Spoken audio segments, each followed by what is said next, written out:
ఎవరైతే టీవీకి చీఫ్ విజయ్ ఉన్నారో బీజేపీలోకి ఆహ్వానించడానికి ఏపీ డిప్యూటీ సీఎం అయినటువంటి పవన్ కళ్యాణ్ కూడా సంప్రదింపులు చేస్తున్నారు. ఎందుకంటే బీజేపీలో వస్తే అన్ని కూడా అంతా బాగుంటుందంటూ కూడా అంటే ఈ యొక్క ఏదైతే ఈ యొక్క అంశానికి సంబంధించి ఏంటి అసలు అధికారంగా ప్రకటన రానప్పుడు కూడా ఇవన్నీ కూడా వార్తలు చక్కర్లు కొట్టినాయి. మీరే అంటున్నారు అధికారికంగా ఇంకా ప్రకటన రాలేదు అని చెప్పనని. తమిళనాడు ఈ రోజున ఉన్నటువంటి పరిస్థితి మనం చూస్తే కనుక పూర్తిగా anti Hindu, anti developmental government లాగా అయిపోయిందండి.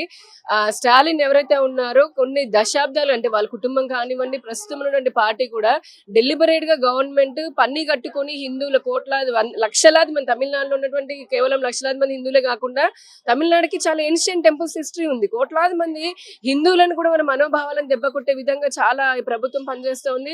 ప్లస్ కరప్షన్ లో నెంబర్ 1 అయిపోయారు. అక్కడ అభివృద్ధి లేకుండా అయిపోయింది, స్మగ్లింగ్ పెరిగిపోయింది, డ్రగ్స్ పెరిగిపోయినాయి, అలానే అత్యాచారాలు చాలా రకాల అక్కడ అంటే ప్రజలకి ఒక మంచి పాలన కరువు అయిపోయిన పరిస్థితులలో ఈ రోజున ప్రజలందరూ కూడా మార్పును కోరుకుంటూ ఉన్నారు. కరప్షన్ ఫ్రీ అలాగే అభివృద్ధి మంత్రంతో ఈ రోజున దేశవ్యాప్తంగా నరేంద్ర మోదీ గారి ఆధ్వర్యంలో మనం చూస్తున్నాం ఏ విధంగా రోడ్లు కానీ, హైవేలు కానీ, రైల్వేలు కానీ, సంక్షేమ పథకాలు కానీ అభివృద్ధి చెందుతున్నారు మిగతా రాష్ట్రాల్లో. మన ఆంధ్రప్రదేశ్ లాంటి రాష్ట్రంలో డబుల్ ఇంజన్ సర్కార్ ఉంటే గనక ఏ విధంగా మరింత రాష్ట్రం ముందుకు వెళ్తుందో కూడా ప్రజలు చూస్తున్నారు. తమిళనాడు ప్రజలు కూడా ఒక మార్పును కోరుకుంటున్నారు. ఇక రాజకీయంగా అలయన్స్ అని చెప్పనని అంటారా, నిజంగా అటువంటి పరిస్థితి ఉంటే గనక అప్పుడు అధికారికంగా 2 పార్టీలు కూడా వారే ప్రకటిస్తారు కదా. అంటే బీజేపీ అంటే ఇంటర్నల్ గా ఇటు ఎంత సంప్రదింపులు జరుగుతున్నాయి కాబట్టి మీకు ఐడియా ఉండిద్దనే. అదేనండి, ఏదైనా సరే ఏదైనా ఉంటే అంత మీరు అనుకుంటున్నారు ఇప్పుడు ప్రస్తుతానికైతే అది ఆరోపణగా మాత్రమే ఉంటుంది. ఏదైనా నిజంగా అటువంటిది జరిగితే ఖచ్చితంగా పార్టీలు ప్రకటిస్తాయి. అప్పటి వరకు అందరం వెయిట్ చేద్దాం. మేడం, ఏపీ కాంగ్రెస్ చీఫ్ అయినటువంటి షర్మిల ప్రధానంగా ఏదైతే రైతులు పరామర్శించే నేపథ్యంలో కూడా దేశంలో 30 లక్షల కోట్ల అప్పులు ఉన్నాయి రైతులందరికీ. రాష్ట్రం చూస్తే కూడా అగమ్య గోచరంగా ఉంది. దాదాపు 3.7 లక్షల కోట్ల రూపాయలు వీళ్ళకి అప్పులు ఉన్నాయి. అంటే అప్పులు ఏదైతే ప్రధానంగా రైతులకు సంబంధించి దేశంలో నెంబర్ 2గా ఉంది అనే ప్రధానంగా ఆయన మాట్లాడుతూ కూడా వీటి గురించి ఎందుకు ప్రస్తావించట్లేదంటూ కూడా షర్మిల గారు కానీ లేదంటే కాంగ్రెస్ పార్టీ అక్కడ మనం చూస్తే దేశంలో రాహుల్ గాంధీ ఆయన అసలు ఈ భారతదేశంలోనే పుట్టాడా లేదని చెప్పని డౌట్ వస్తుంటారు. అటువంటి మాటలు మాట్లాడుతుంటారు. మన భారతదేశ సైనికులను హేళన చేస్తుంటారు. మన దేశం చేస్తున్న అభివృద్ధి అంటే జీడిపి గురించి మాట్లాడతారు. కానీ ఇంటర్నేషనల్ మన ప్రపంచవ్యాప్తంగా చూస్తే భారతదేశం ఎంత అభివృద్ధి చెందుతుంది, 4వ ఆర్థిక స్థానంలో ఉన్నది అని చెప్పని ప్రపంచం అంతా కొనియాడుతుంది. అలానే ఇప్పుడు నిన్న ఆర్టిఫిషియల్ ఇంటెలిజెన్స్ గురించి రాహుల్ గాంధీ మాట్లాడుతున్నాడు. కానీ ఆర్టిఫిషియల్ ఇంటెలిజెన్స్ లో మొన్న ప్రధానమంత్రి ఆధ్వర్యంలో ప్రపంచ దిగ్గజ కంపెనీలు అన్ని వచ్చాయి. పక్క ఆయన తిరిగేటటువంటి నేషనల్ హైవేలు, ఆయన చూస్తున్నటువంటి ఎయిర్పోర్ట్లు, లేదంటే గనక ఇంకా రైల్వేలు కానివ్వండి, ప్రజలకు అందుతున్న సంక్షేమం కానీ చూస్తూ కూడా ఏం జరగట్లేదు అక్కడ ఆయన అంటుంటే, ఆయన పార్టీకి సంబంధించినటువంటి రాష్ట్ర అధ్యక్షురాలు ఇక్కడ షర్మిల ఆంధ్రప్రదేశ్ లో వచ్చి ఆయన దానికి ఇంకా ఏదంటే వాళ్ళకి రాజకీయంగా అస్తిత్వం లేదు. దేశంలోనూ పోయింది, ఇటు రాష్ట్రంలో కూడా అసలుకే లేదు. మామూలు కాంగ్రెస్ వారికి ఉన్న కొద్ది గొప్ప అస్తిత్వాన్ని నిలబెట్టుకోవడం కోసమని కోడిగుడ్డు మీద ఈకలు బీకడానికి తప్పితే ఆవిడ మాట్లాడేటటువంటి మాటల్లో వాస్తవాలు లేవు. ఈ రోజున దేశంలో ఉన్న ప్రజలు నరేంద్ర మోదీ గారి నాయకత్వాన్ని నమ్ముతున్నారు. రాష్ట్రంలో కూటమి ప్రభుత్వ నాయకత్వాన్ని నమ్ముతున్నారు. మళ్ళీ కూడా వాళ్ళు అలానే టైంపాస్ చేసుకుని అటువంటి మాటలు ఇంకేం చేస్తారు? అధికారంలో లేదు, వచ్చే అవకాశం లేదు, ఇంకా అంతకంటే ఏం చేస్తారు చెప్పండి. రాష్ట్ర ఏదైతే రాజధాని ప్రజా రాజధాని ఉంటే అమరావతికి సంబంధించి చట్టబద్ధత కలిపేలాగా ఇటువైపు కూటమి సర్వత్రా ఇటు దానికి సంబంధించి ముందుకు వెళ్తుంది. కేంద్ర మంత్రులతో అందరితో కూడా చర్చిస్తున్నారు. అంటే ఈ అంశానికి సంబంధించి తుది దశకు చేరుకుంది. ఇది పార్లమెంట్ లో కూడా బిల్లు పెట్టనున్నారని కూడా తెలుసు.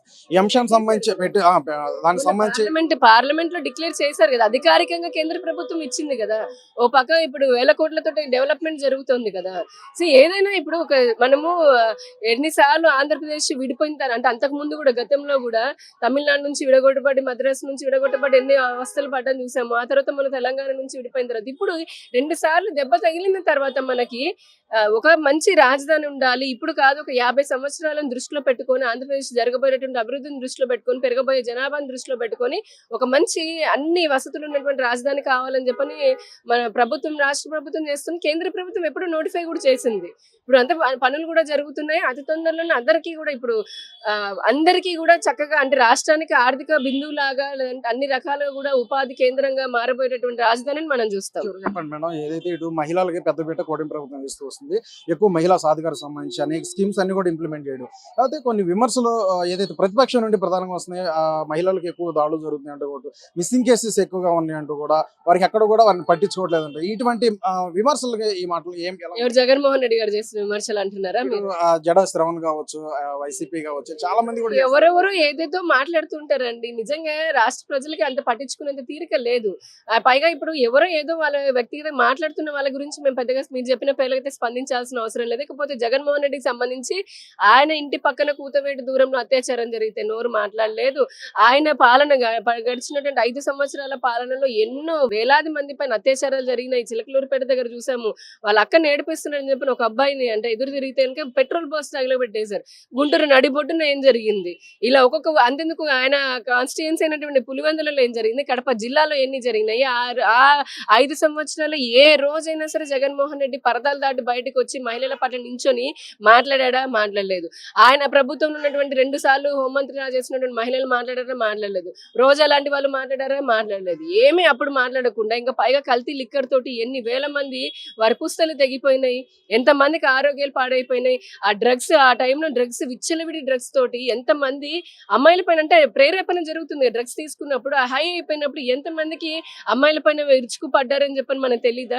ఈ రోజున వాళ్ళ మాట్లాడుతుంది మా కూటమి ప్రభుత్వం వచ్చినట్టు ఈగల్స్ తీసుకుని వచ్చాము, చాలా పకడ్బందీ. ఇప్పుడు ఇంకా కూడా కొన్ని చోట్ల జరుగుతున్నాయి. దాన్ని అయినప్పటికీ ప్రభుత్వం వెంటనే స్పందించి వాళ్ళని అరెస్టులు చేయడము, పోక్సో చట్టాలు పెట్టడము జరుగుతుంది. వాళ్ళకి అసలు మాట్లాడేటటువంటి నైతిక హక్కు లేదు. మా ప్రభుత్వం నిజంగా మహిళల పట్ల శాయశక్తుల మా కుటుంబ ప్రభుత్వం ప్రయత్నం చేస్తూనే ఉన్నాం. ఇంకా కూడా మరింతగా మహిళల భద్రతనే మా ప్రాధాన్యంగా తీసుకుని మా పాలన కూడా సాగుతుంది.